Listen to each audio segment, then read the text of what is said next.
La primera vez que entré a un quirófano, tenía las manos tan temblorosas que el anestesiólogo me preguntó si era yo la paciente. Trabajaba el turno de noche fregando suelos de hospital para pagar el primer año de medicina, y al día siguiente asistía a clases con los mismos zapatos mojados de lejía. Mientras tanto, mis padres gastaban el equivalente a $250,000 manufacturando al hijo perfecto, al heredero de su apellido, al médico de vitrina que nunca había tocado a un paciente de verdad en toda su vida. Yo me convertí en jefa de cirugía sin un solo euro de su dinero y sin una sola llamada de apoyo. Y la noche en que todo se derrumbó, yo estaba sentada en el rincón más olvidado del salón de celebraciones de mi hermano, mirando cómo mi padre me señalaba con la copa de champán delante de 200 invitados para burlarse de que seguía soltera. Lo que ninguno de ellos sabía era que la novia, la mujer brillante y elegante que estaba a punto de casarse con él, me reconoció desde el otro extremo del salón. Y lo que ella preguntó a continuación destruyó en 30 segundos lo que mi familia había tardado 35 años en construir. Me llamo Valeria. Tengo 35 años. Y aquella noche en el Gran Palacio de Eventos Montserrat fue el momento que le dio sentido a todo lo anterior. Crecí en una familia de clase alta en las afueras de Madrid. Mi padre, Ernesto, era socio de un bufete de abogados corporativos con más ambición que escrúpulos. Mi madre, Ángela, era el tipo de mujer que medía el valor de las personas por la marca de sus zapatos. Tenía un hermano mayor, Marcos, 3 años más que yo, y desde el día en que nació, la arquitectura emocional de aquella casa se construyó exclusivamente a su alrededor. A Marcos le compraban coches. A mí me compraban silencio. A Marcos le pagaban tutores privados. A mí me recordaban que una mujer con demasiada ambición resultaba poco atractiva para los hombres que importaban. A Marcos le celebraban los aprobados raspados como si fueran hazañas olímpicas. A mí me ignoraban los matrículas de honor como si fueran una pequeña coincidencia sin mérito. La dinámica era tan vieja en nuestra casa que había dejado de dolerme de la manera aguda en que duele una herida nueva. Me dolía como duele una fractura mal soldada, sorda y constante, activándose cada vez que ponía demasiado peso sobre ella. Cuando a los 17 años les dije que quería estudiar medicina, mi padre soltó el tenedor sobre el plato con una precisión que parecía ensayada. Mi madre miró hacia la ventana como si yo acabara de decir algo embarazoso. Y Marcos se limitó a sonreír con esa sonrisa ancha y condescendiente que había perfeccionado a lo largo de años de no tener competencia real en aquella casa. Ernesto me miró por encima de sus gafas de lectura y me explicó, con la misma calma con que explicaría un contrato mercantil, que las mujeres de nuestra familia no necesitaban titulaciones universitarias. Que lo que yo necesitaba era aprender a elegir bien, a moverme en los círculos correctos, a construir una vida cómoda apoyada en el hombre adecuado. Que la medicina era un camino brutal y solitario que no estaba hecho para mujeres con aspiraciones de tener una familia. Que me estaba haciendo un favor al decirme esto antes de que desperdiciara años persiguiendo algo que no me correspondía. Esa misma semana, ingresaron en la cuenta bancaria de Marcos la primera transferencia de una larga serie que terminaría sumando una cifra obscena destinada a pagar sus estudios de medicina en una universidad privada de prestigio. Yo pedí un préstamo estudiantil firmado exclusivamente con mi nombre. Los 5 años siguientes fueron los más duros y los más míos de toda mi vida. Trabajé en 5 empleos distintos de manera simultánea en algunos periodos. Fregaba material quirúrgico en el turno de madrugada de un hospital universitario. Hacía guardias de 12 horas como auxiliar de enfermería los fines de semana. Daba clases particulares de biología y química a estudiantes de bachillerato.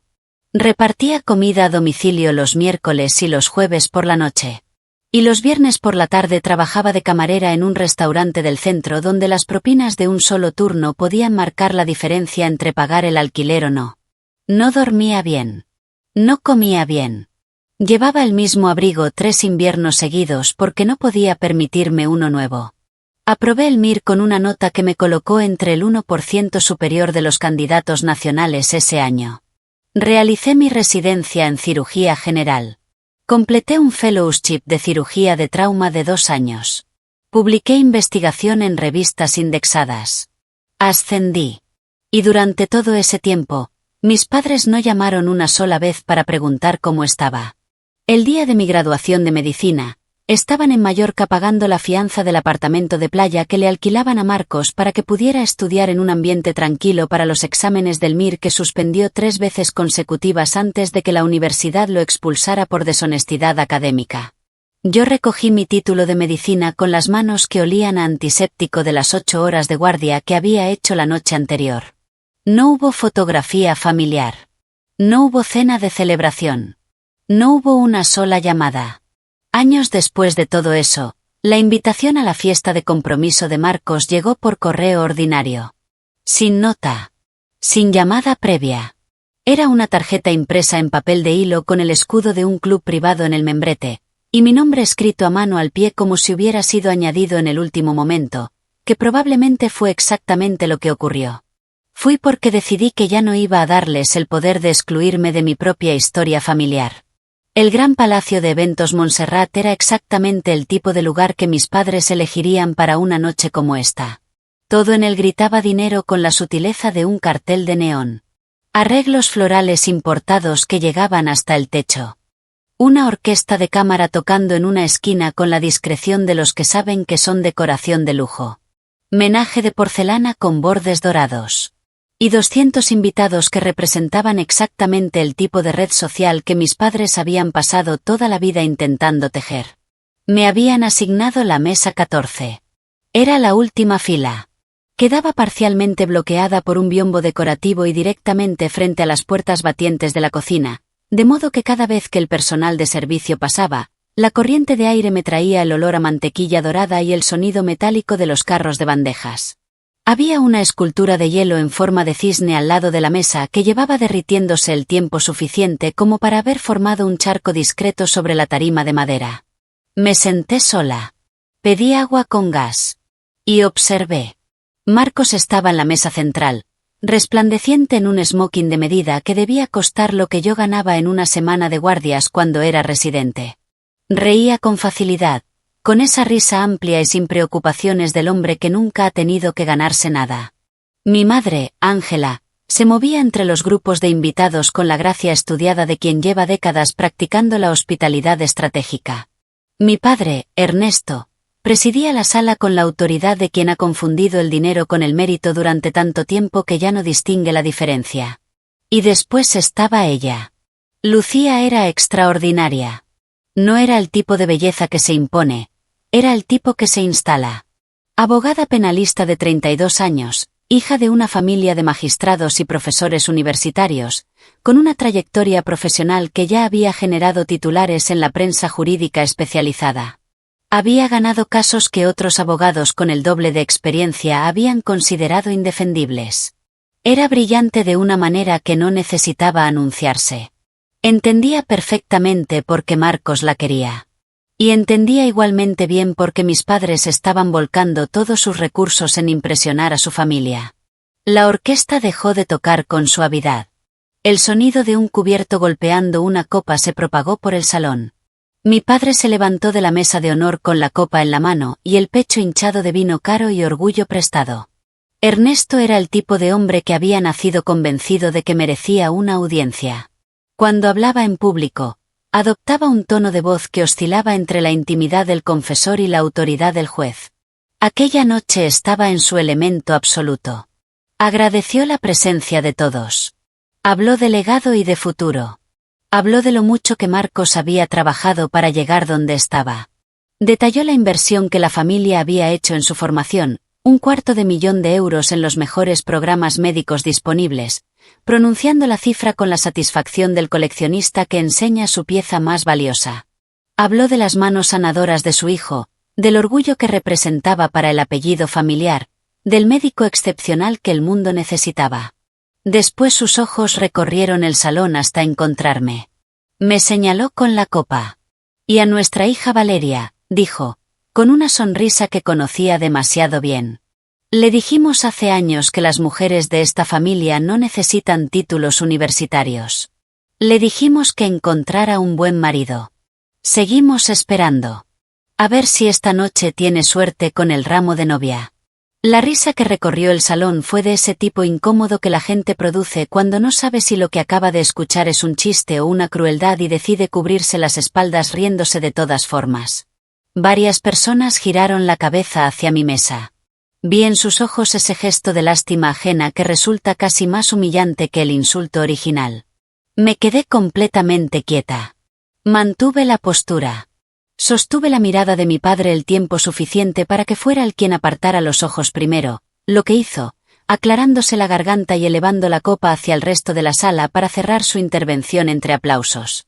«Brindemos por los futuros doctores», dijo, y la sala respondió con el tintineo colectivo del cristal. Marcos se inclinó hacia Lucía para darle un beso. Pero Lucía no estaba mirándole. Lucía se había puesto de pie. Tomó el micrófono con una mano segura y agradeció a los presentes con la fluidez de alguien acostumbrada a hablar ante salas llenas. Tenía una cadencia natural al hablar, ese ritmo particular de las personas que no necesitan preparar lo que van a decir porque llevan años diciéndolo de distintas formas. Agradeció a mis padres la velada. Le agradeció a Marcos todo lo que le había contado sobre su carrera médica. Entonces sus ojos empezaron a moverse por el salón. Y se detuvieron. La sonrisa se borró de su cara con la misma limpieza con que se borra el texto de una pizarra. El micrófono tembló en su mano. Su pecho absorbió una bocanada de aire audible que la sala entera escuchó porque la sala entera había dejado de respirar. Lucía estaba mirando directamente hacia la mesa 14. Me estaba mirando a mí. El silencio que siguió fue de ese tipo que tiene peso físico. Se puede medir en presión sobre el esternón. Lucía bajó el micrófono despacio. Golpeó el atril con un sonido seco que retumbó por todo el salón. No miró a Marcos. No miró a mis padres. Recogió la falda de su vestido con una mano y cruzó el salón entero caminando en línea recta, abriendo paso entre los invitados como si fueran agua, hasta quedarse de pie frente a mi mesa. Su voz había perdido todo el barniz corporativo. Debajo quedaba algo más auténtico y más aterrado. «Doctora», dijo. «¿Me recuerda a usted?» La miré. Reconocí inmediatamente la cicatriz. Era una línea fina y plateada, apenas visible sobre el escote de su vestido, justo por encima de la clavícula derecha. La había visto antes con el pecho abierto y los pulmones en colapso parcial. Asentí despacio y dejé el vaso sobre el mantel. «Por supuesto que la recuerdo», dije. «Reconstrucción torácica compleja. 19 de febrero, hace casi 3 años. Quirófano de urgencias del Hospital Universitario La Paz». Lucía exhaló un sonido que era mitad alivio y mitad terror. Llevó la mano al pecho, cubriendo la cicatriz. «Usted es la doctora Valeria», dijo, con la voz quebrándose apenas. «Usted dirigió el equipo de trauma aquella noche. Usted pasó más de 8 horas operando para reconstruir mi caja torácica después del accidente. Yo sé su cara porque la vi lo último antes de perder la consciencia en el quirófano y lo primero cuando recuperé el conocimiento en la UCI. Me alegra verla respirar tan bien sola», respondí. Fue una lucha difícil. Los invitados de las mesas cercanas no decían absolutamente nada. Se habían quedado inmóviles con los cubiertos en el aire y los ojos abiertos como platos. Mis padres habían entendido lo que estaba pasando. Los vi levantarse de la mesa de honor y avanzar entre la gente, Ángela delante, Ernesto y Marcos detrás. Mi madre llegó primero. Extendió una mano hacia el brazo de Lucía con una sonrisa que pretendía ser calmante pero que resultó ser la sonrisa de alguien que acaba de pisar tierra inestable y está intentando no mostrar que lo siente. «Lucía, cariño», dijo con una voz que aspiraba a la dulzura pero no terminaba de llegar. «Vuelve al estrado. Esta chica es auxiliar de clínica. Ella no es quien dice ser. No voy a permitir que te estropee la noche con sus fantasías». Lucía retiró el brazo antes de que mi madre pudiera tocarlo. Lo hizo con una precisión que habría resultado quirúrgica si hubiera sido menos natural. No miró a Ángela en ningún momento. Sus ojos seguían clavados en mí. Era abogada penalista. Llevaba años construyendo casos a partir de mentiras. Yo veía cómo la arquitectura de todo encajaba en su cabeza, pieza a pieza, con esa velocidad implacable de los intelectos entrenados para encontrar la estructura oculta debajo de la superficie. Lucía giró la cabeza muy despacio hacia Marcos. Él sudaba a través del smoking. «Marcos», dijo su nombre con una calma que era más peligrosa que cualquier grito. Me dijiste que tú habías supervisado mi cirugía. Me dijiste que tú habías coordinado al equipo de trauma aquella noche. Me dijiste que habías tenido mi corazón en tus manos, literalmente, y que eso había cambiado tu manera de entender la medicina. Marcos se rió. Fue el sonido más falso que había escuchado en mi vida, y yo había pasado años escuchando a mis padres reescribir la historia familiar. Cariño, empezó a decir, con esa voz que usaba cuando intentaba salir de una situación difícil fingiendo que la situación era ridícula. Tú estabas con muchísima medicación. Pasaste semanas entre la consciencia y el sueño. Los recuerdos de ese periodo no son fiables. Esto es exactamente lo que mi hermana quiere que pase. Lleva años buscando la manera de arruinarme algo importante porque no puede soportar que yo haya tenido éxito. Me levanté de la silla. Me alisé el vestido. Crucé el espacio entre mi mesa y el lugar donde Marcos estaba parado hasta quedar directamente delante de él. Me temo que el historial quirúrgico del hospital es bastante claro, Marcos, dije, proyectando la voz con la misma precisión con que la proyectaba en el quirófano cuando daba instrucciones sobre campo estéril. Yo era la cirujana de guardia aquella noche. Yo dirigí la intervención. No recuerdo que tú pisaras ese quirófano en ningún momento.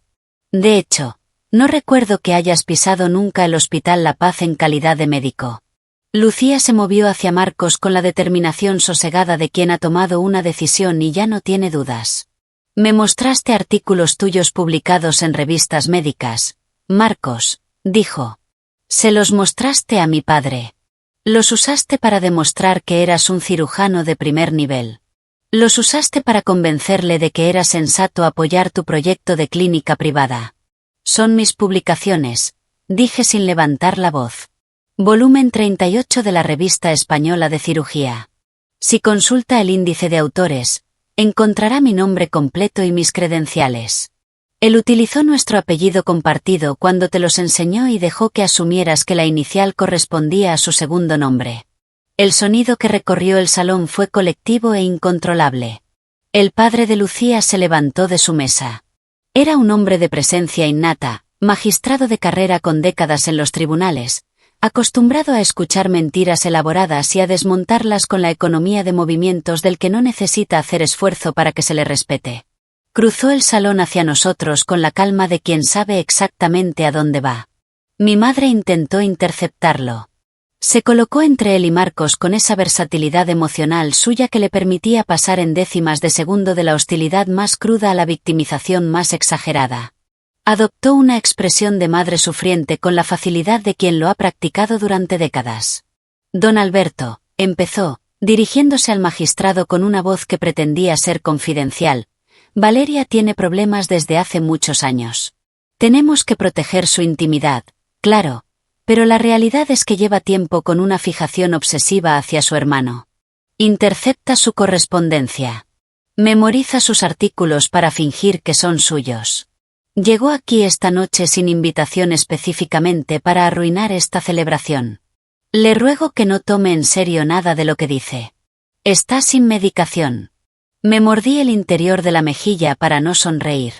Mi madre estaba intentando convencer a un magistrado de que una jefa de servicio de cirugía era una impostora descompensada. Frente a 200 invitados.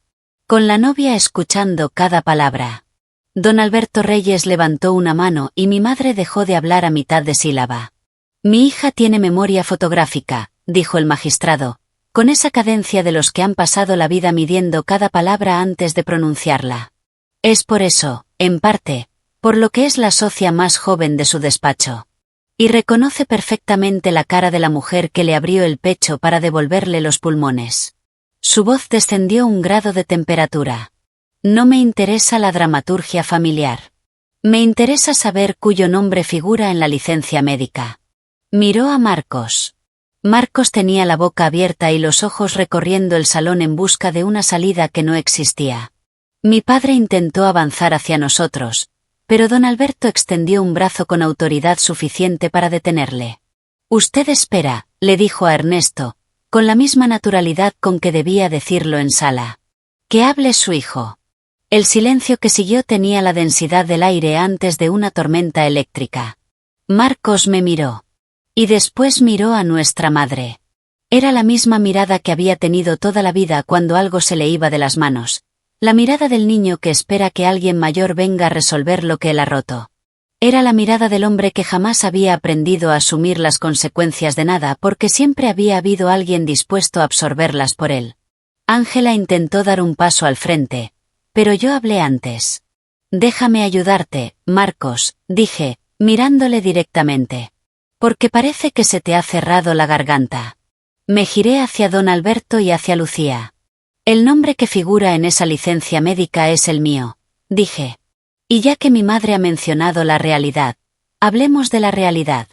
La realidad es que mis padres invirtieron $250,000 para fabricar un médico de escaparate mientras me decían a mí que las mujeres de esta familia no necesitan estudiar.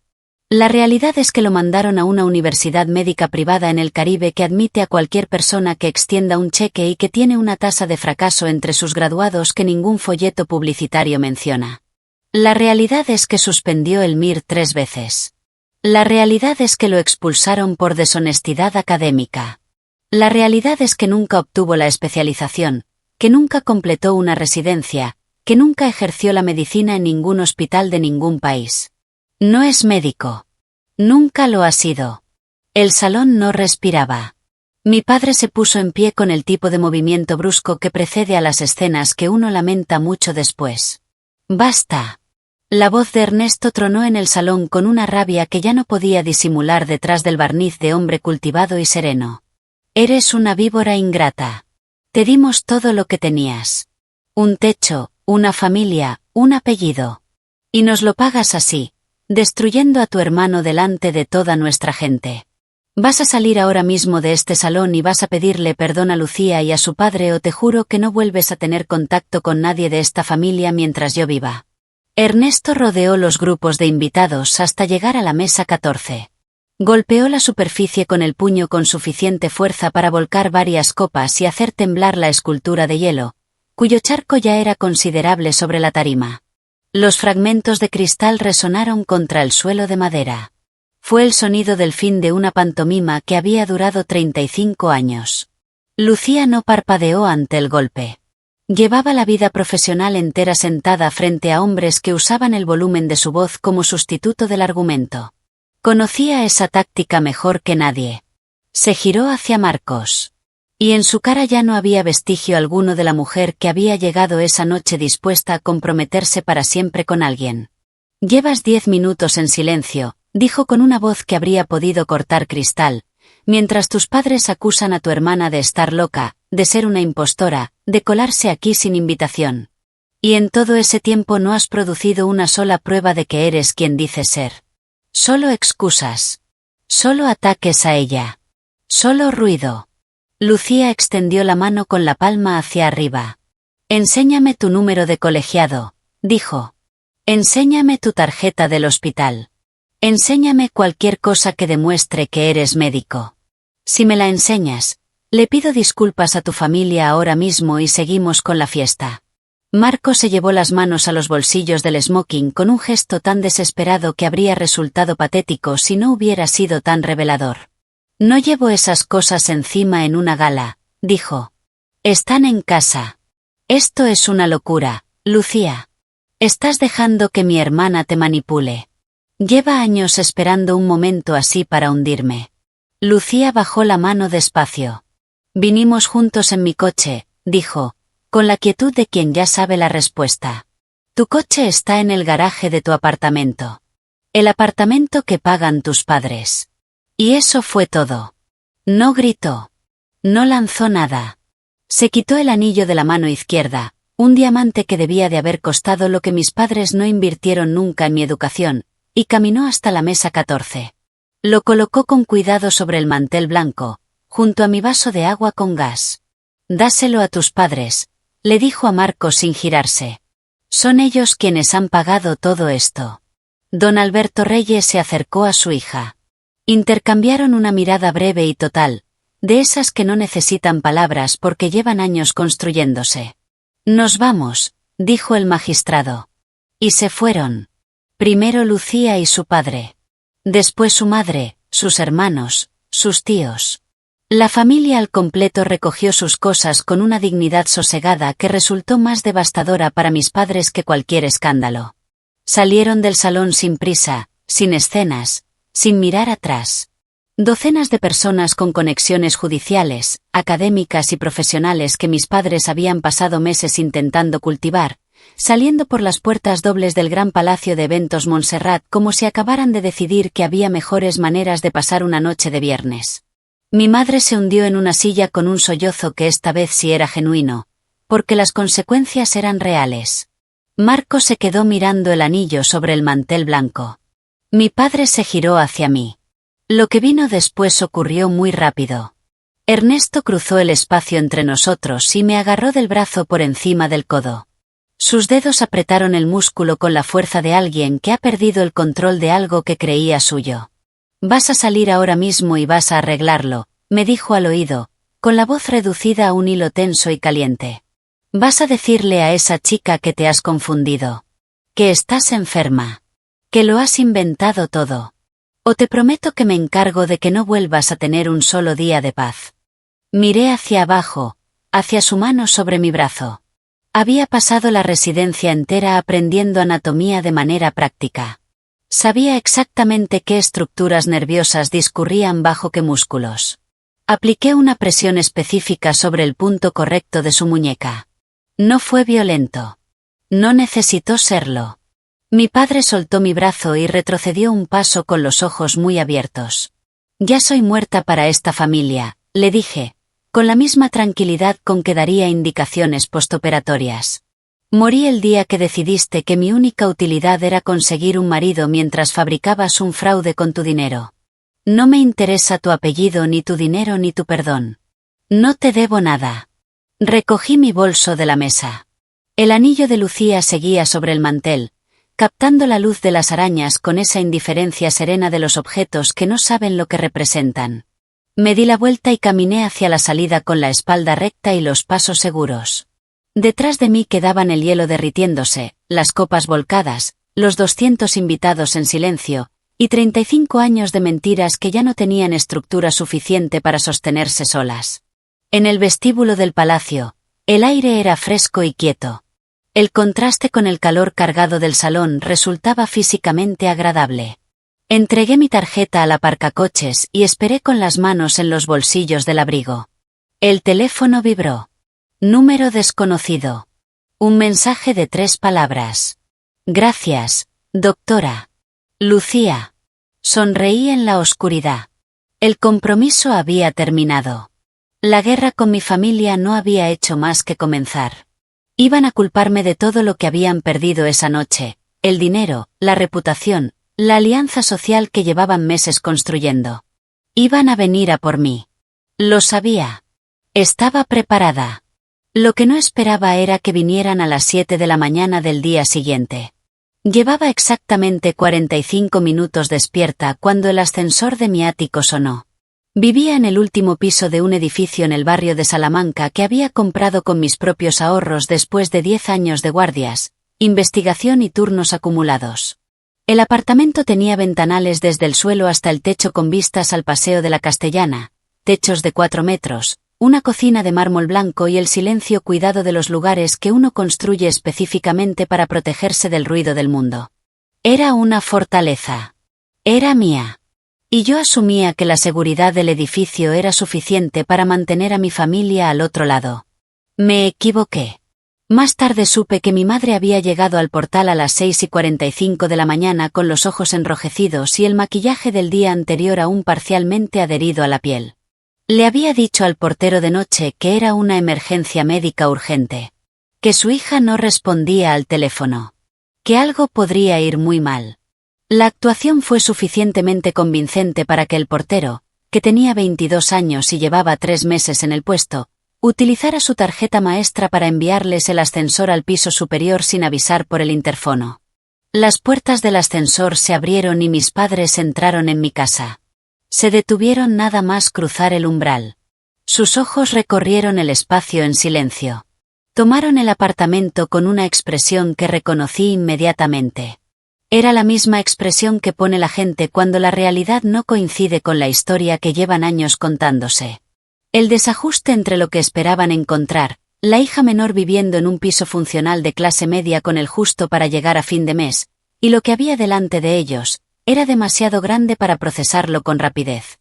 Mi madre apretó el asa del bolso con las 2 manos. Mi padre se puso colorado. Me quedé de pie junto a la encimera de mármol con la taza de café en la mano y los esperé. Ángela se recuperó primero. Se adentró en el salón con los tacones repiqueteando contra la madera de roble, mirando el arte en las paredes, la lámpara de diseño sobre el comedor, los ventanales con las vistas. Y en ese momento supe exactamente lo que iba a ocurrir. Porque los narcisistas, cuando se enfrentan a una prueba irrefutable de que estaban equivocados, no cambian de posición. Cambian de ángulo de ataque. Ángela entró en mi cocina como si el apartamento fuera suyo. Se movió entre los muebles con esa familiaridad invasiva de quien decide que el espacio de otro le pertenece por derecho propio, pasando los dedos por el respaldo del sofá, mirando hacia el techo como si estuviera tasando una propiedad que le habían ocultado sin razón. Sus tacones repicaban contra la madera de roble con una cadencia deliberada, cada golpe un pequeño acto de territorialidad. «Qué frío se siente aquí, Valeria», dijo por fin, con esa voz suya que conseguía convertir cualquier observación en una forma de daño. «Parece una sala de espera. Todo cristal y mármol y ninguna calidez. Supongo que tiene sentido cuando no hay nadie que te espere en casa. Una mujer sola en una caja de cristal. Muy grande, sí. Pero vacía». Me apoyé contra la encimera y me crucé de brazos. «No te he invitado a mi caja de cristal, madre», respondí con la misma calma con que habría dado indicaciones postoperatorias. «Estás en mi casa a las 7 de la mañana después de haberle mentido a un chico de 22 años para que te abriera el ascensor. Tienes exactamente 2 minutos para decir lo que hayas venido a decir antes de que llame al portero y os saquen a los 2 a la calle». Ernesto ya había cruzado el salón. Se plantó detrás de una de las sillas del comedor y la agarró por el respaldo con las 2 manos, apretando la tela hasta que los nudillos se le pusieron blancos. Tenía la cara de la noche anterior, esa máscara de rabia que había llevado durante décadas como si fuera un rasgo de personalidad en lugar de una señal de alarma.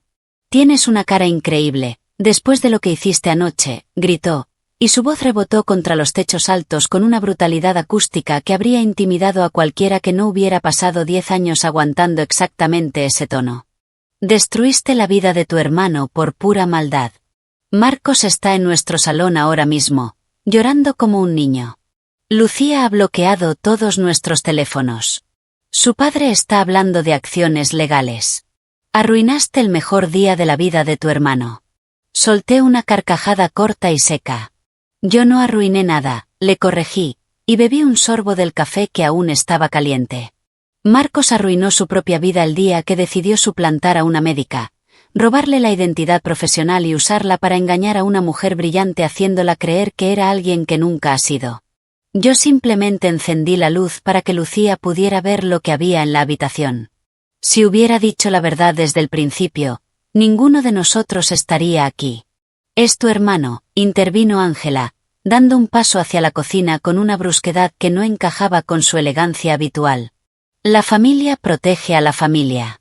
Tenías que haberlo sacado aparte, hablar con él en privado, resolverlo sin montar ese espectáculo delante de toda nuestra gente. En cambio, elegiste humillarnos públicamente delante de las personas más importantes de nuestro círculo. Mis amigas no me han devuelto ni un mensaje esta mañana. La junta del club ya está valorando si renovarnos la membresía. Lo hiciste aposta. Lo hiciste para castigarnos porque no puedes soportar que él tuviera lo que tú nunca conseguiste. Estás proyectando, Ángela», dije, usando su nombre a propósito para recordarle que no ejercía ninguna autoridad materna sobre mi vida desde hacía mucho tiempo.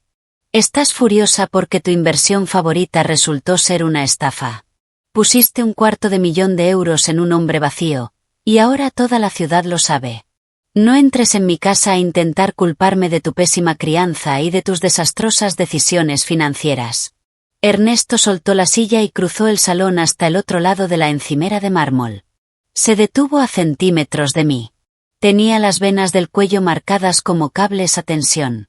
Metió la mano en el bolsillo interior de la chaqueta y sacó un papel arrugado que golpeó sobre el mármol con suficiente fuerza para hacer vibrar mi taza en el plato. ¿Quieres hablar de decisiones financieras? Me escupió las palabras con la cara tan cerca que pude oler el café rancio de su mañana. ¿Crees que puedes sentarte aquí en tu torre de cristal y arrastrarnos por el barro? Entonces vas a pagar el daño que has causado. Miré el papel sobre el mármol. Era la factura del Gran Palacio de Eventos Montserrat. Detallada, impresa, desglosada línea por línea.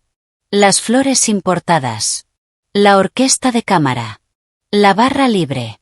Los servicios de catering. Los depósitos no reembolsables. Y al final, en tinta negra y números gruesos que no dejaban espacio para la ambigüedad, el total, 98.000 euros.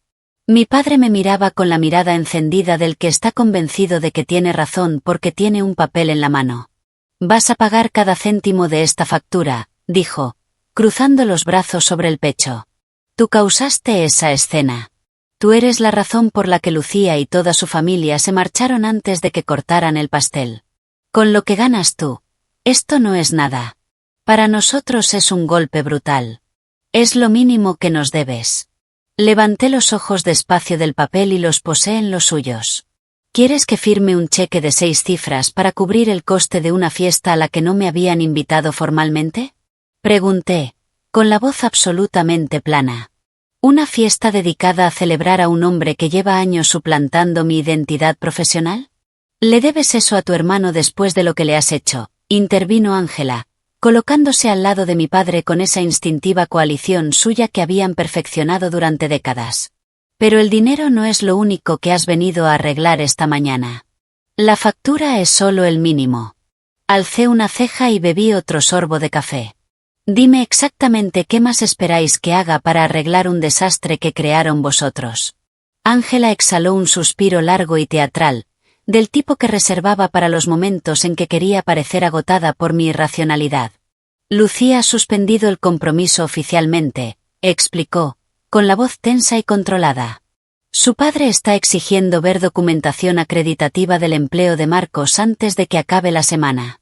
Ha dejado claro que si no le presentamos pruebas verificables de que tu hermano es un profesional con una trayectoria legítima, la boda se cancela de manera definitiva. No podemos permitir eso. ¿Sabes lo que significa una alianza con esa familia? Un matrimonio con los reyes nos posiciona de una manera que nunca podríamos conseguir solos. Sigo sin ver en qué parte de esto soy yo responsable, respondí. Ángela dio otro paso hacia la cocina. El perfume caro que llevaba se adelantó a ella en el espacio reducido entre ambas. Le debes una compensación, insistió, con la voz subiendo de tono. Le debes por haberlo humillado delante de sus iguales. Le debes a esta familia por 18 años de techo y de comida. Lucía es abogada penalista. Su padre es magistrado. No van a conformarse con tu palabra después de lo de anoche. Van a investigar. Van a pedir registros de empleo, declaraciones financieras. No podemos facilitarles eso porque Marcos no ha tenido un trabajo real en 4 años. Hizo una pausa calculada. Tú tienes el poder de arreglarlo. Eres jefa de servicio de cirugía en el Hospital La Paz. Puedes contratar personas. Vas a contratar a tu hermano. Le vas a dar un cargo directivo de alto nivel, director de operaciones hospitalarias o algo equivalente, con un sueldo de 6 cifras que aparezca en sus declaraciones de renta. Y vas a hacerlo de manera inmediata. El silencio que siguió a aquellas palabras tuvo una textura particular. Era la clase de silencio que existe cuando alguien acaba de decir algo tan absolutamente desconectado de la realidad que el cerebro necesita un momento adicional para procesarlo. Tuve que dejar la taza de café sobre la encimera porque mis manos necesitaban estar libres para apoyarse en el mármol y mantener el equilibrio de mi incredulidad. A ver si entiendo bien lo que me estáis pidiendo, dije, articulando cada sílaba con una precisión clínica. Queréis que contrate a un hombre que fue expulsado de una universidad médica privada por deshonestidad académica. Queréis que evite el Departamento de Recursos Humanos, el Consejo de Dirección y todos los protocolos de contratación del hospital para darle a mi hermano un cargo ejecutivo en uno de los centros quirúrgicos con mayor reputación del país. No tiene que hacer trabajo real, aclaró Ernesto, con ese gesto suyo de quitar importancia a las cosas que no le convenía tomarse en serio. Solo necesita un título, una oficina con nombre en la puerta, un carné del hospital y una nómina que demuestre que trabaja. Si quieres recuperar el dinero del sueldo después, podemos arreglarlo. Lo que necesitamos es el papel. Lucía necesita ver su nombre en una puerta de cristal esmerilado. Necesita ver una nómina de una institución médica de primera línea. Y cuando el padre de Lucía llame al hospital para verificar el empleo de Marcos, tú vas a responder el teléfono y vas a avalar su cargo personalmente. Le dirás que es una figura clave en la dirección del hospital y que la confusión de anoche se debió al estrés de tu agenda quirúrgica. Mis padres estaban de pie en mi cocina pidiéndome que cometiera fraude corporativo. Que arriesgara mi licencia médica, mi reputación profesional y mi carrera entera para perpetuar la estafa de su hijo predilecto. Me quedé mirándolos en silencio durante un momento que se extendió más de lo cómodo. Entonces dejé que mis hombros cayeran ligeramente hacia adelante. Que mi postura perdiera la rectitud que llevaba 10 años entrenando. Reproduje, con una precisión que habría resultado cómica en otras circunstancias, la postura de derrota de la adolescente asustada que fui bajo su techo. Solté el aire muy despacio, como si algo dentro de mí se hubiera roto por fin. Bien, susurré, inyectando en la voz justo el cansancio suficiente para que sonara auténtico. Habéis ganado. Pagaré la factura del palacio de eventos. Ernesto cogió el papel de la encimera con una rapidez que delató cuánto lo necesitaba. Lo dobló con cuidado y lo metió en el bolsillo interior de la chaqueta. Miró a Ángela con la satisfacción del que ha vencido una resistencia que consideraba injusta. El trabajo, presionó mi madre, con los ojos entornados para asegurarse de extraer hasta el último gramo de mi rendición. Traed a Marcos a mi despacho mañana a las 12, dije, manteniendo la voz plana y sin inflexión. Hospital La Paz, planta de dirección quirúrgica, última planta. No lleguéis tarde. Tendré el contrato redactado y listo para que lo firme. Una vez firmado, les pediremos un carné corporativo del hospital y lo daremos de alta en la nómina. Podéis fotografiar la puerta de su despacho y enviarle la imagen al magistrado Reyes como prueba de empleo. Ángela dejó escapar un suspiro largo de alivio. Sus hombros bajaron por primera vez desde que habían salido del ascensor. Extendió la mano y la posó sobre la encimera de mármol con esa familiaridad de quien acaba de cerrar una negociación favorable. Sabía que al final entrarías en razón, Valeria, dijo, con esa voz suya que recuperaba la condescendencia en cuanto sentía que había ganado. Mañana a las 12. Asegúrate de tener tiempo para darle un recorrido completo por las instalaciones. Ernesto no dijo gracias. Me señaló con el dedo una última vez, el gesto de advertencia que había usado toda mi vida para indicar que la conversación había terminado en sus términos. Sin juegos mañana, dijo. Marcos ha sufrido suficiente. Ten el papeleo listo. Se giraron y volvieron al ascensor. Las puertas de acero pulido se abrieron y los engulleron. Ángela me dedicó una última sonrisa satisfecha antes de que las puertas se cerraran sobre ella. El panel luminoso sobre el ascensor comenzó a descender hacia el vestíbulo. En el momento exacto en que los números tocaron la planta baja, mi postura volvió a ser la mía. Me enderecé completamente. Y me reí en voz alta, sola en mi cocina, porque la situación lo merecía. Mis padres estaban tan ciegos por su propia arrogancia, tan convencidos de que el miedo seguía siendo el idioma en que yo me comunicaba con ellos, que acababan de caminar solos y sonrientes hacia una trampa que ni siquiera habían notado que existía. Cogí el teléfono de la encimera. No llamé al banco. Abrí los contactos y marqué el número desde el que Lucía me había enviado el mensaje de 3 palabras la noche anterior. El teléfono sonó una sola vez. Valeria, respondió Lucía. Su voz era firme y completamente despierta. Estaba esperando que llamaras. No llamo para disculparme por lo de anoche, Lucía, empecé, caminando hacia los ventanales para mirar la ciudad que despertaba abajo. Llamo porque mis padres acaban de salir de mi apartamento. Entraron sin permiso a las 7 de la mañana para exigirme que pagara la factura íntegra del evento. Ya me lo imagino, respondió ella, con esa sequedad de quien ha pasado la noche procesando los mecanismos de una familia que ya conoce demasiado bien. Y supongo que la factura no era lo único que querían. También quieren que contrate a Marcos como director ejecutivo ficticio en mi hospital, confirmé. Un cargo de fachada, despacho con nombre en la puerta, sueldo de 6 cifras en la nómina. Y que cuando tu padre llame a verificar su empleo, yo le avale personalmente. Creen que han conseguido intimidarme para que acepte. Le dije que lo trajera mañana a las 12 a firmar el contrato. Hubo un silencio breve al otro lado de la línea. Después, Lucía soltó una carcajada baja y oscura que no tenía nada de alegre.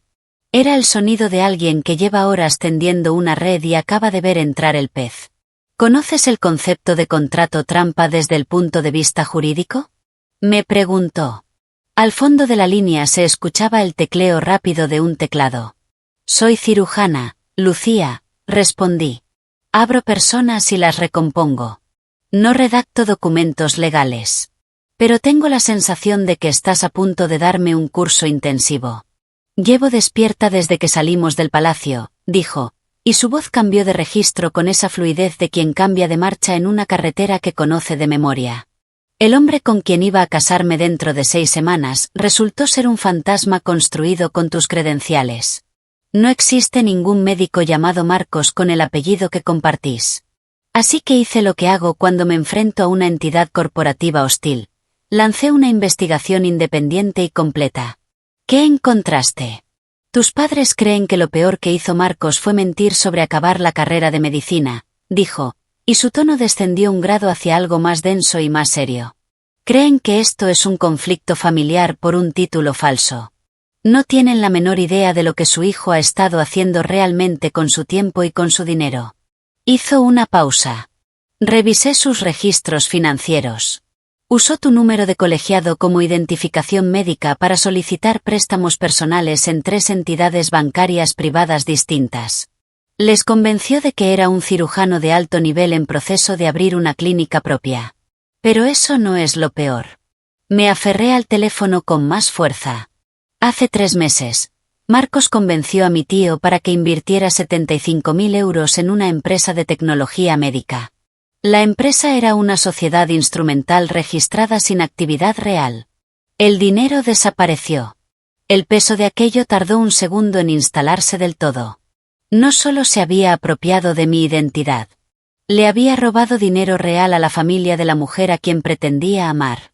Valeria, dijo Lucía, con una voz que ya no necesitaba volumen para resultar devastadora. Marcos cruzó la línea que separa al mentiroso patético del criminal federal. Si mañana firma cualquier documento en el que se presente como médico o como directivo hospitalario, será la última pieza que necesitamos.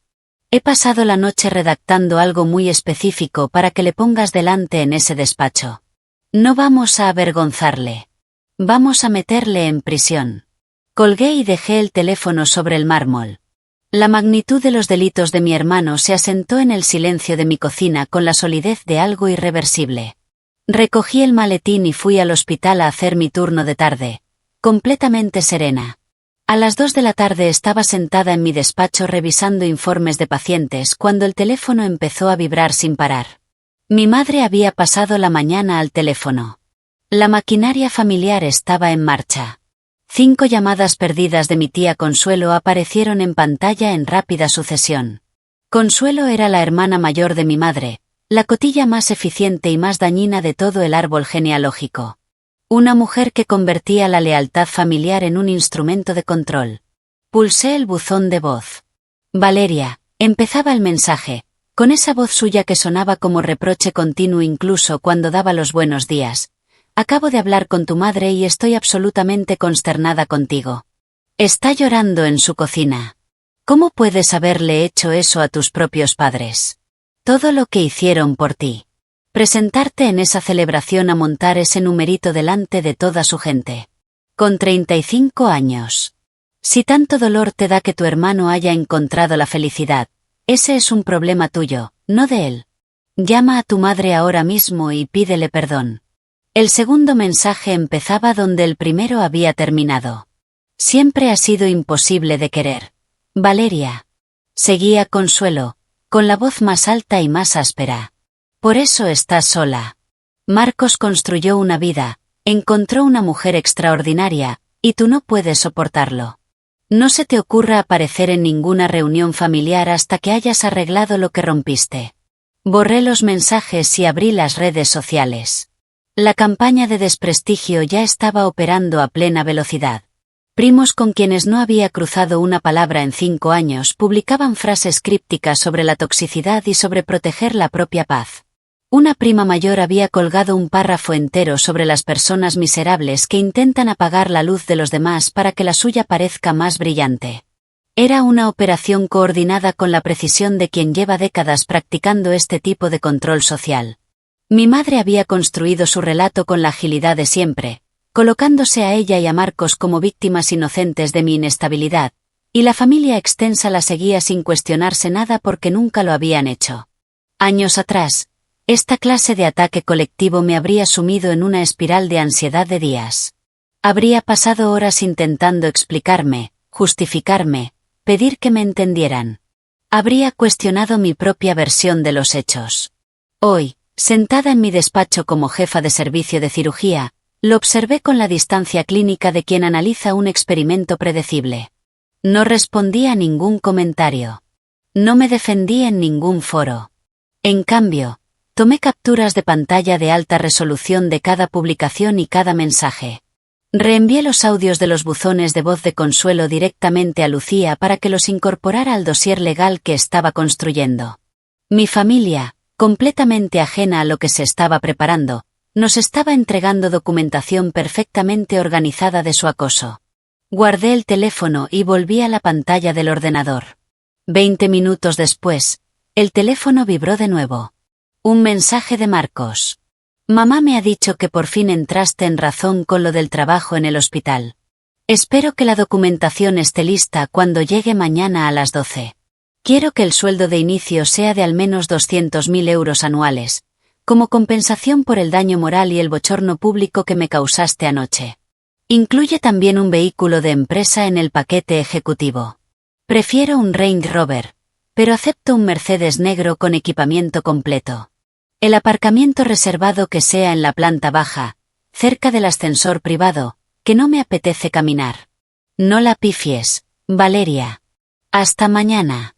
Me quedé mirando el mensaje el tiempo suficiente para leerlo 2 veces.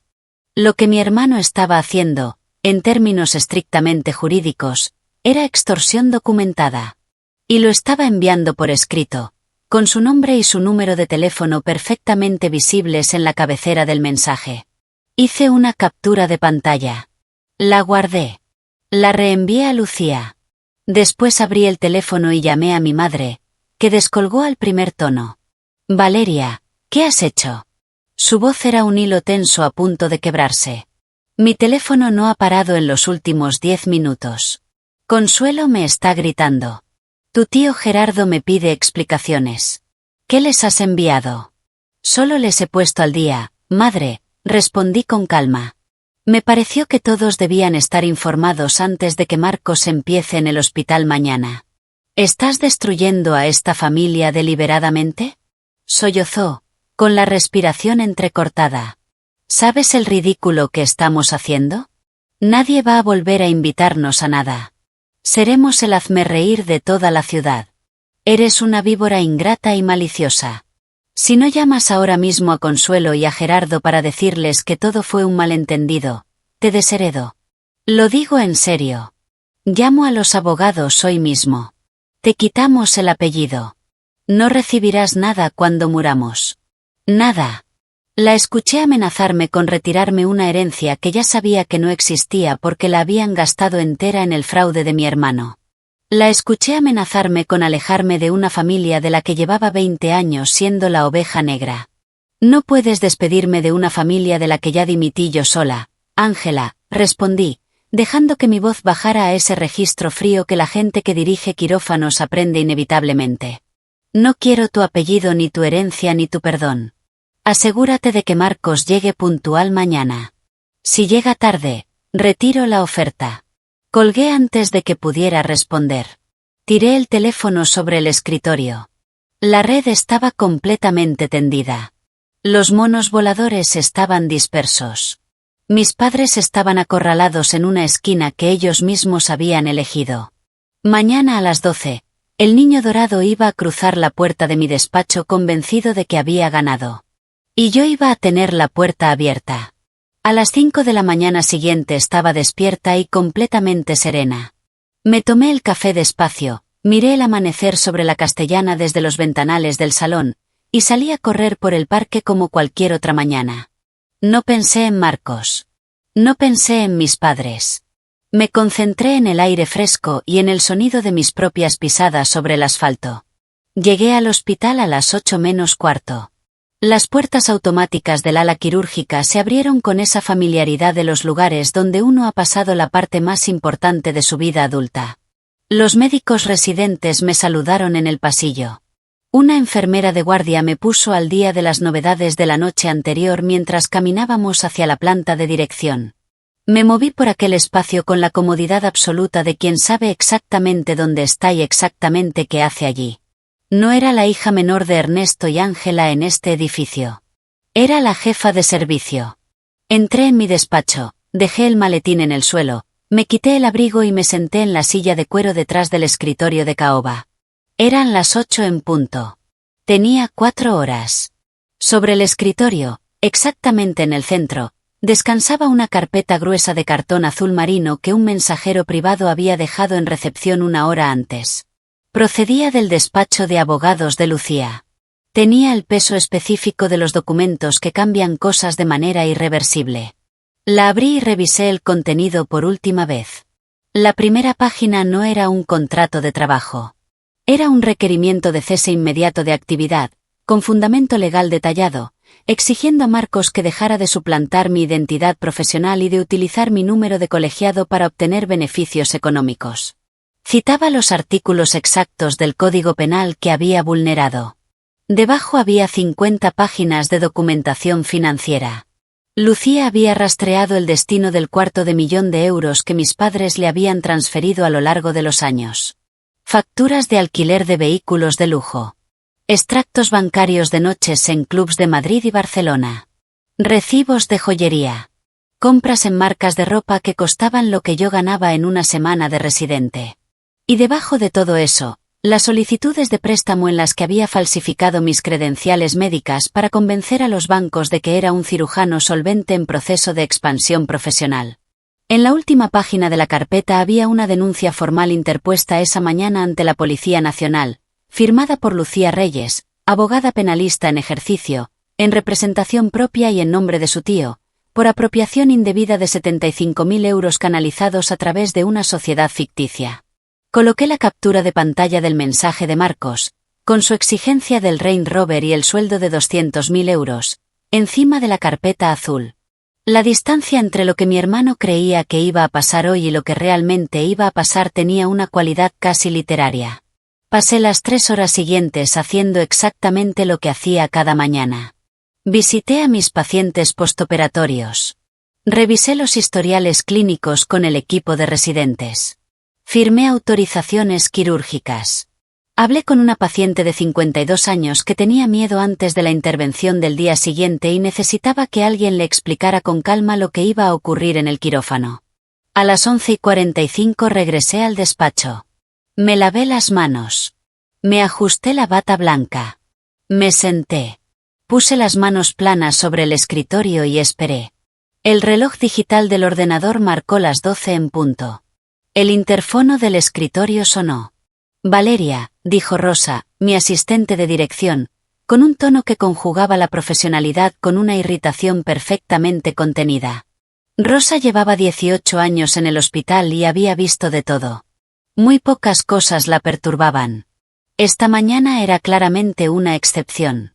Tu familia está en recepción. Subieron directamente sin pasar por el control de seguridad de planta baja diciendo que tenían cita privada contigo. El hombre que dice ser tu hermano está exigiendo saber dónde está su nuevo despacho. Y tu madre le ha chasqueado los dedos a una de nuestras enfermeras de triaje pidiéndole que les bajara a buscar 3 cafés con hielo a la cafetería. Hice una pausa breve. No les traigas nada, Rosa, respondí. Y discúlpate de mi parte con el personal de enfermería. Hazlos pasar al despacho. Un momento, Valeria. Sí. Después de que entren, llama al jefe de seguridad del hospital. Dile que necesito 2 agentes de seguridad apostados discretamente en el pasillo exterior de mi despacho en exactamente 10 minutos. Hubo una pausa breve al otro lado del interfono. Entendido, respondió Rosa, con esa voz que indica que alguien acaba de comprender la naturaleza real de una situación. Los mando ahora. El interfono se cortó. No mandé abrir la puerta inmediatamente. Aunque Rosa acababa de avisarme de que estaban en la sala de espera, les hice esperar 45 minutos en las sillas rígidas del pasillo de administración quirúrgica. En el entorno médico y corporativo, hacer esperar a alguien es la forma más silenciosa y más contundente de establecer quién manda en un espacio. Quería que se sentaran en esas sillas incómodas y observaran cómo mi equipo se movía a su alrededor salvando vidas reales. Quería que sintieran que estaban completamente fuera de lugar antes de cruzar el umbral de mi despacho. A la 1:45, la puerta de roble se abrió de golpe sin que nadie llamara. Ernesto entró primero, como siempre, como si el espacio le perteneciera por el simple hecho de haber llegado a él. Ángela entró detrás de él aferrando el bolso contra el pecho como si fuera un escudo. Marcos llegó el último, con ese paso suyo de hombre que nunca ha tenido que ganarse la entrada a ningún sitio, intentando proyectar la despreocupación del ejecutivo que llega tarde a propósito porque su tiempo vale más que el de los demás. Los 3 se detuvieron nada más cruzar el umbral. Vi el momento exacto en que el despacho los golpeó. Sus ojos recorrieron los ventanales del suelo al techo con vistas a la Castellana, las titulaciones enmarcadas detrás de mi escritorio, el arte en las paredes, el espacio que comunicaba con la precisión de un argumento irrefutable todo lo que yo había construido sin un solo euro de su ayuda. Estaban de pie en la evidencia física de su mentira favorita, la de que yo era la hija fracasada, y la evidencia era aplastante. Para enmascarar ese terror, hicieron lo único que sabían hacer cuando la realidad les resultaba insoportable. Se volvieron insoportables ellos. Ángela ni siquiera me miró. Cruzó el despacho directamente hacia el sofá de cuero blanco del rincón, se desplomó sobre los cojines con un suspiro dramático y se masajeó las sienes como si acabara de sobrevivir a una expedición al Polo Norte. El aparcamiento de este hospital es una pesadilla, Valeria, dijo, con esa voz suya que convertía cualquier inconveniencia en una acusación. Tuvimos que dejar el coche en el 3er sótano porque tu asistente se negó a reservarnos la zona de ambulancias. Necesitas hablar seriamente con tu personal sobre cómo tratan a la familia. Cuando Marcos empiece a trabajar aquí, quiero una plaza reservada con mi nombre. Ernesto ignoró las sillas de invitados. Fue directo al escritorio y golpeó con el dedo la esfera de su reloj de oro como si la culpa del tiempo fuera mía. Llevas 45 minutos de retraso, ladró, con esa voz de hombre acostumbrado a que el volumen sustituya al argumento. Tenemos reserva a la 1:30 en un restaurante para celebrar el nuevo cargo de Marcos. No voy a perder la mesa por tus jueguecitos de niña pequeña. Dame el contrato ahora mismo para que podamos irnos. No le respondí. Desplacé la mirada hacia Marcos. Mi hermano sonrió.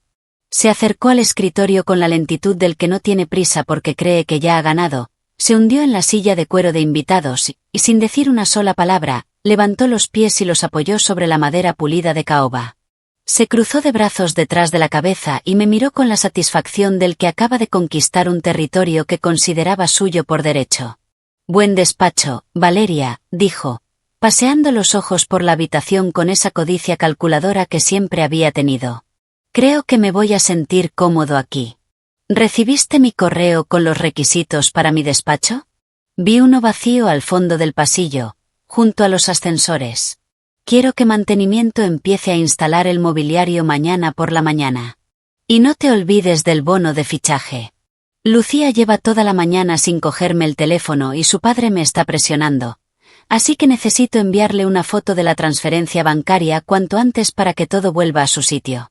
Observé las marcas que sus zapatos estaban dejando sobre la madera.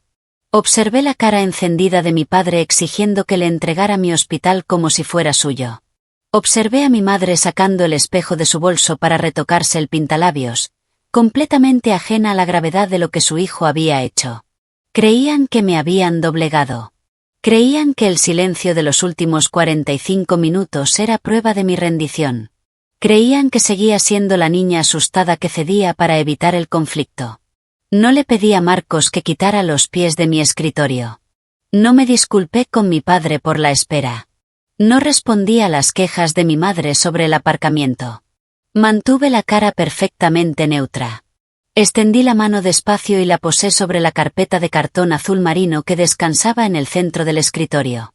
Por su grosor y su acabado, tenía exactamente el aspecto de un contrato ejecutivo de alto nivel. La deslicé con suavidad por la madera pulida hasta que se detuvo junto a los zapatos de Marcos. «Aquí está tu documentación, Marcos», dije, con una voz tan baja y tan tranquila que contrastaba físicamente con el ruido que ellos habían traído al despacho. Marcos soltó una carcajada triunfal. Bajó los pies del escritorio de un salto, se inclinó hacia adelante y agarró la carpeta con los ojos brillando de codicia. Ni siquiera la abrió por la primera página. Sacó del bolsillo interior de la chaqueta un bolígrafo dorado, lo destapó con un chasquido metálico satisfecho, y fue directamente a la última página en busca de la línea de firma. Era la firma de su propia condena. La estampó con una floritura amplia y deliberada, añadiendo detrás de su nombre las letras doctor con la misma naturalidad con que un impostor remata su actuación.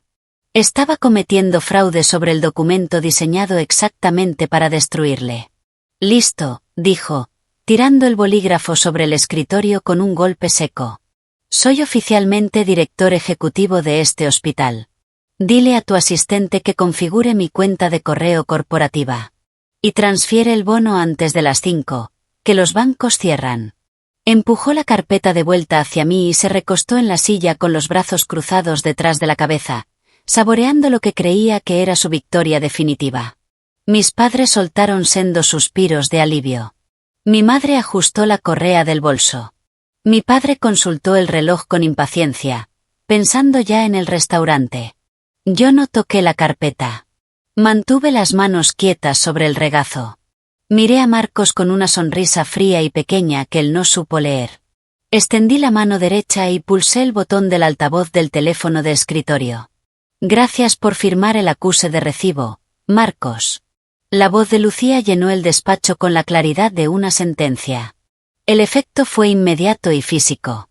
La sonrisa de Marcos se borró como si alguien hubiera apagado un interruptor.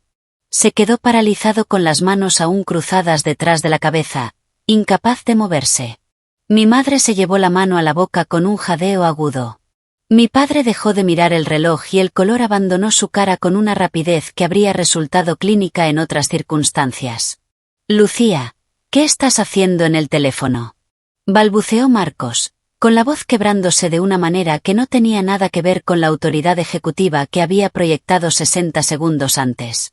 «Estoy gestionando un asunto legal, Marcos», respondió Lucía, con ese tono suyo de abogada penalista que no necesita volumen para resultar devastador.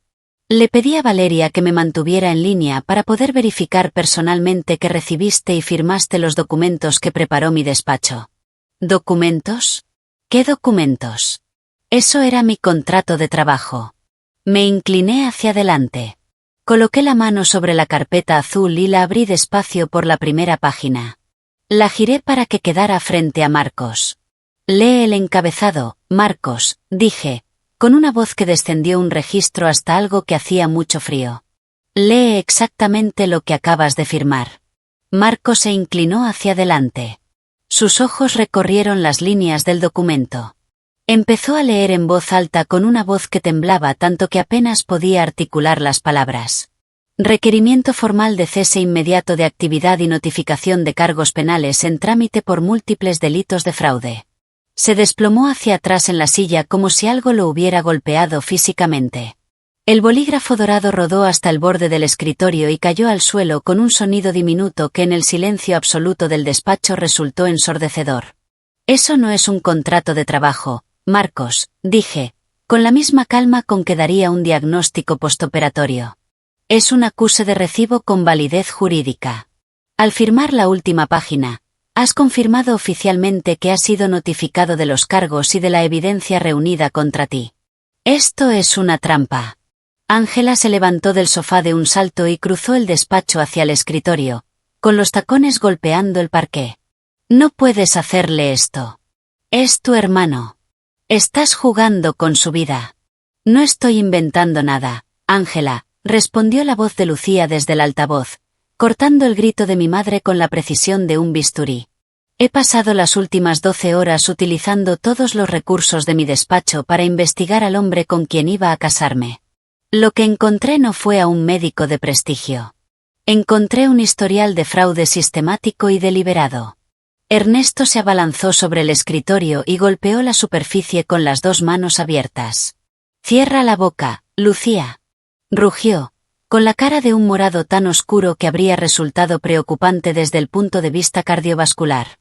«Mi hijo es un profesional respetado. Tenemos transferencias bancarias que demuestran que pagamos su formación médica. No puedes inventar cargos penales porque estés disgustada por la ruptura». «No estoy inventando nada, Richard», respondió Lucía, completamente imperturbable ante la agresión de mi padre. «Tengo los justificantes. Abrid la carpeta por la página 12. Marcos, dile a tu padre exactamente qué hiciste con el dinero de su inversión». Marcos no se movió. Estaba mirando el documento con los ojos fijos y la respiración entrecortada, el pecho subiéndole y bajándole de manera visible bajo la chaqueta del traje. «Página 12, Marcos», ordené, señalando la carpeta. Con las manos temblando de una manera que hacía imposible fingir control, Marcos pasó las páginas hasta llegar a la sección financiera. Los extractos bancarios estaban impresos en papel oficial, con las transacciones relevantes marcadas en amarillo con una precisión que solo podía venir de alguien acostumbrado a preparar documentación para un tribunal.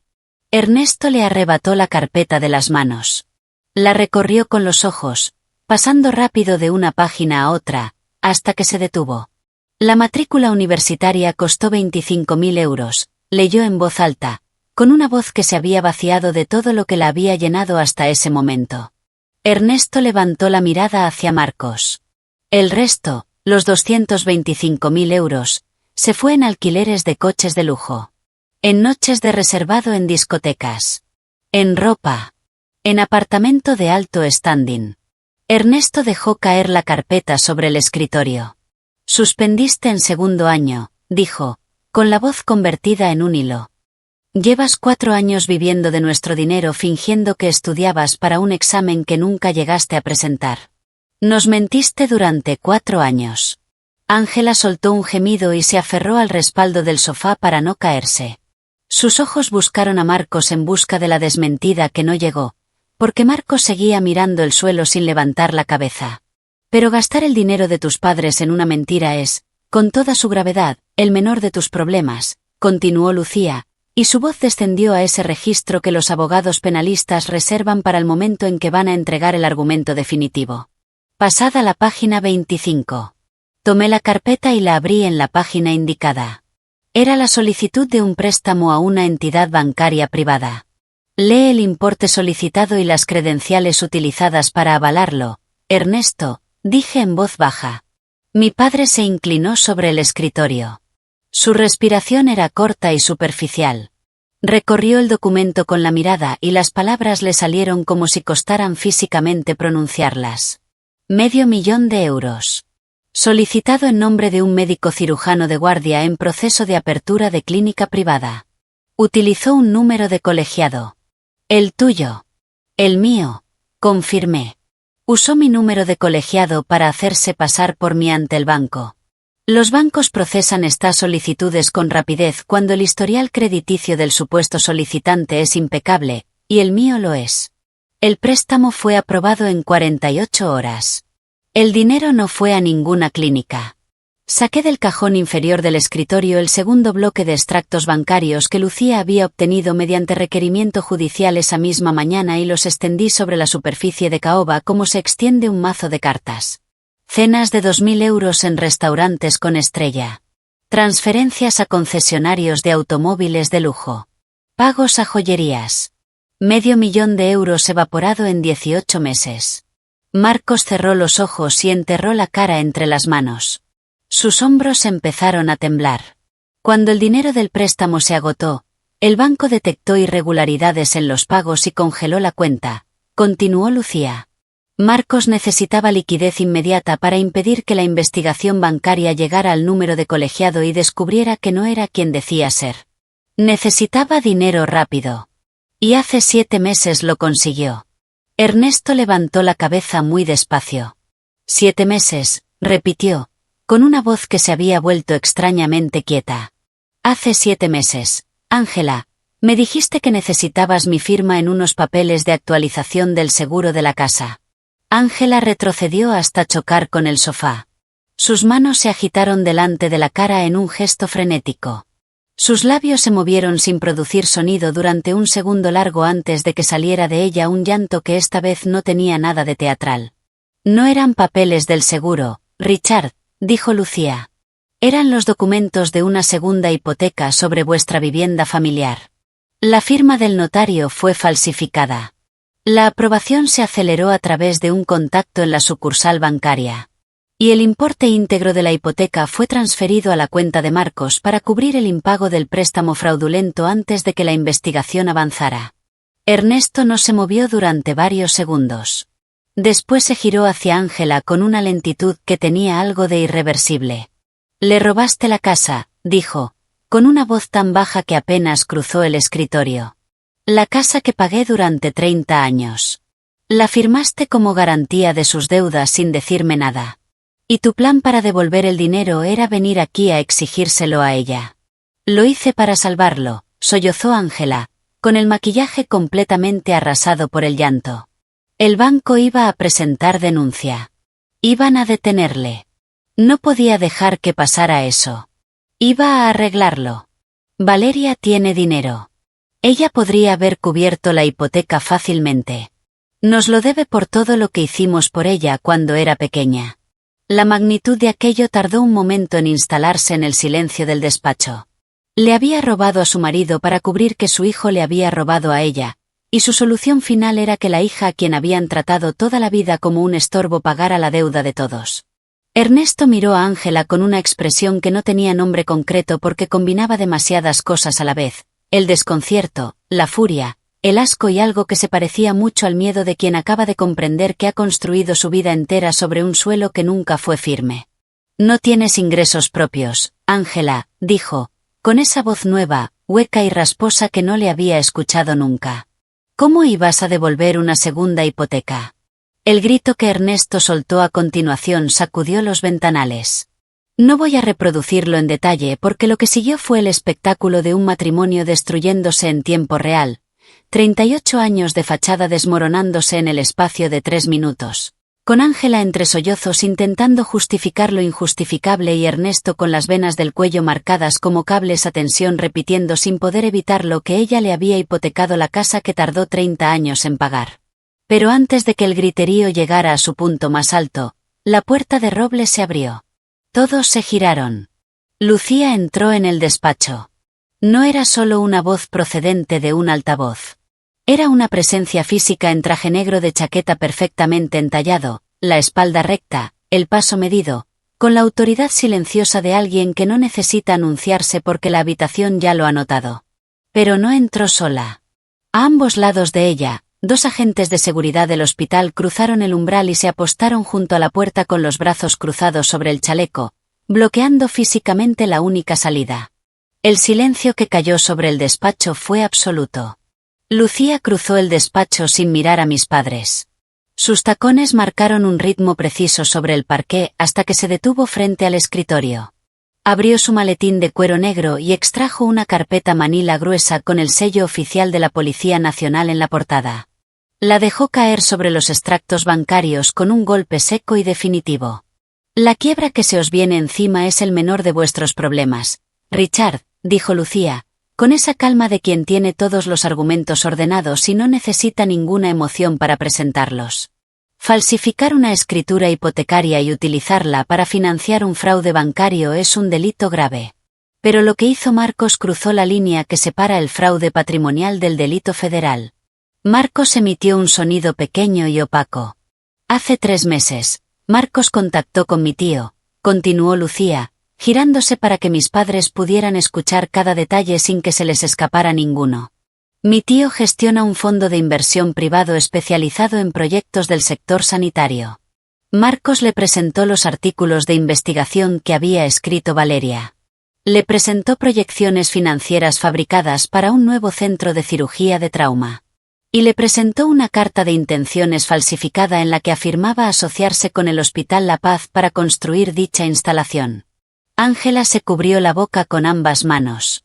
Ernesto se quedó con los brazos colgando. Mi tío creyó que estaba invirtiendo en la carrera médica de su futuro sobrino político, prosiguió Lucía, con los ojos clavados en Marcos con una mezcla de asco y de algo que podría haber sido lástima si no fuera abogada penalista. Transfirió 75.000 euros a la cuenta bancaria que Marcos le proporcionó. Esta mañana hemos rastreado esa transferencia. El dinero no fue a ninguna empresa médica. Fue a una sociedad instrumental registrada en Luxemburgo a nombre de Marcos. La cuenta fue vaciada en menos de 48 horas para saldar deudas de tarjetas de crédito. Lucía señaló la denuncia policial con el índice. Defraudar a un inversor mediante una sociedad ficticia y una identidad médica robada constituye estafa agravada y apropiación indebida. Mi tío presentó denuncia formal hace 2 horas. Los agentes están abajo, en el vestíbulo del hospital, coordinando con el equipo de seguridad de Valeria. La realidad aterrizó en el despacho con el peso de algo que ya no podía deshacerse. Marcos resbaló hacia abajo en la silla de cuero hasta que sus rodillas tocaron el suelo. No lo hizo de manera dramática ni calculada. Lo hizo como se cae cuando las piernas dejan de sostener. Quedó arrodillado en el parqué con las manos aferradas al borde del escritorio, la cara brillante de lágrimas y el traje caro arrugándose en todos los ángulos incorrectos. Valeria, por favor, dijo con una voz que se había convertido en algo frágil e irreconocible. Por favor, para esto. Eres jefa de servicio. Puedes decirles a los de seguridad que se vayan. Puedes llamar a Lucía y pagarle a su tío. 75.000 euros no es nada para ti. Puedes escribir un cheque ahora mismo y esto desaparece. Somos hermanos.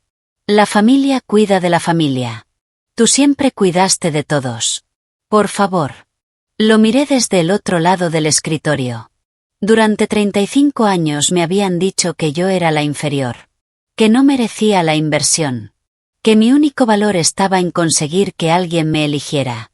Y ahora el hombre a quien habían convertido en su inversión favorita estaba arrodillado en el suelo de mi despacho pidiéndome que usara exactamente la riqueza y el poder que habían despreciado para salvarlo de las consecuencias de sus propios delitos. Me puse de pie despacio. Tienes razón, Marcos, dije, con una voz que no necesitaba subir el volumen para llegar a todos los rincones de la sala. La familia cuida de la familia. Pero en esta habitación no tengo ninguna familia. Tengo a un hombre que robó mi identidad profesional para cometer fraude bancario. Tengo a una mujer que hipotecó la casa de su marido para encubrirle. Y tengo a un hombre que se puso de pie delante de 200 personas la otra noche para decirles que yo era una fracasada. Desplacé la mirada hacia mi padre. Tenías razón en algo, Ernesto, dije con claridad. Me dijiste que las mujeres de esta familia no necesitaban estudiar. Que debía encontrar a alguien que me mantuviera y dejar los asuntos importantes para los hombres. Pues bien. Tenías razón. Las mujeres no necesitan estudiar. Pero por lo visto tu hijo necesitaba una abogada muy buena. Lucía no sonrió. Se giró hacia los agentes de seguridad junto a la puerta y asintió una sola vez, con la cabeza, de esa manera precisa y sin adornos de quien lleva años tomando decisiones que tienen consecuencias reales. Los 2 agentes cruzaron el despacho. Tomaron a Marcos por los brazos y lo levantaron del suelo con una eficiencia que no dejaba margen para la negociación. Marcos empezó a retorcerse. «Mamá». El grito le salió con una textura de pánico infantil que no había escuchado en su voz en 20 años. «Mamá, haz algo. No los dejes». Ángela intentó levantarse del sofá pero le fallaron las piernas. Se quedó de rodillas en la alfombra, con un brazo extendido hacia su hijo, completamente incapaz de detener lo que estaba ocurriendo. Los agentes sacaron a Marcos del despacho. Sus pasos y después sus gritos resonaron por el pasillo de administración quirúrgica hasta que las puertas del ascensor privado se cerraron y el sonido desapareció. Los agentes de la Policía Nacional le esperaban en el vestíbulo del hospital con las esposas. El médico ficticio había llegado al final de su historia. Me levanté del sillón y rodeé el escritorio. Me planté frente a mis padres. Mi madre seguía de rodillas en la alfombra, llorando de manera silenciosa y continua. Mi padre estaba de pie junto a la ventana, mirando la ciudad de Madrid sin ver nada, con los brazos colgando a los lados como los de alguien que acaba de soltar algo muy pesado y no sabe todavía qué hacer con las manos vacías. Salí de mi hospital, dije, con una voz que no tenía crueldad pero tampoco ningún calor. Estáis en un edificio privado sin autorización. Si alguno de los dos intenta ponerse en contacto conmigo, presentarse en mi domicilio o entrar en estas instalaciones de nuevo, presentaré una denuncia por acoso. No hay nada más que decir. Ernesto se giró hacia mí lentamente. Abrió la boca. La cerró. En sus ojos había algo que nunca había estado ahí en los 35 años que llevaba mirándolo, la ausencia completa de la certeza de que tenía razón. Lo que quedaba después de retirar eso era un hombre mucho más pequeño de lo que siempre había parecido. Extendí una mano y lo detuve antes de que encontrara las palabras. Ya no queda nada que decir, Ernesto, le dije. Hicisteis vuestra inversión. Ahora vivid con los resultados. Ernesto tomó a Ángela del brazo y la ayudó a levantarse del suelo. Ella temblaba tanto que apenas sostenía los tacones.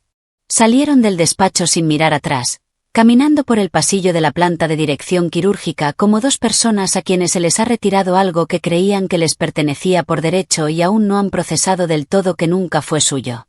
Los vi desaparecer por el recodo del pasillo. Cerré la puerta de roble con un clic suave y definitivo. Ha pasado un año desde aquella tarde. Mucho puede cambiar en 12 meses cuando el peso tóxico se corta de raíz y se deja de destinar energía a sostenerlo. Marco se declaró culpable de estafa agravada, falsedad documental y apropiación indebida. El juez le impuso 4 años de prisión. No hay despacho con nombre en la puerta donde está ahora. No hay plaza de aparcamiento reservada. Mis padres perdieron la casa cuando el banco ejecutó la hipoteca al descubrirse el entramado de firmas falsificadas y préstamos fraudulentos. El club donde celebraron la fiesta de compromiso les retiró la membresía.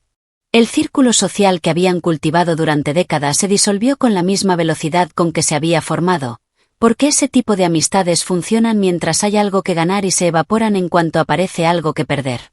Viven ahora en un piso pequeño en la periferia de la ciudad, completamente alejados de la vida que consideraban su identidad. No he hablado con ninguno de ellos desde el día en que salieron de mi despacho. Y mi vida, en cambio, no se detuvo. Creció de maneras que no habría podido imaginar si hubiera seguido destinando mi atención a sobrevivir a su toxicidad. Es un domingo de primavera y el sol entra oblicuo por los ventanales de la brasserie donde quedamos Lucía y yo casi todos los fines de semana. Estamos sentadas en la mesa del rincón, que con el tiempo se ha convertido en la nuestra, y el camarero acaba de traer la segunda ronda de mimosas. Lucía levanta su copa con esa sonrisa suya que no tiene nada de fingido. Propongo un brindis, anuncia, con los ojos brillantes de una alegría que he aprendido a distinguir de la alegría performativa porque llevo un año viendo la diferencia. Por la mujer más brillante que conozco.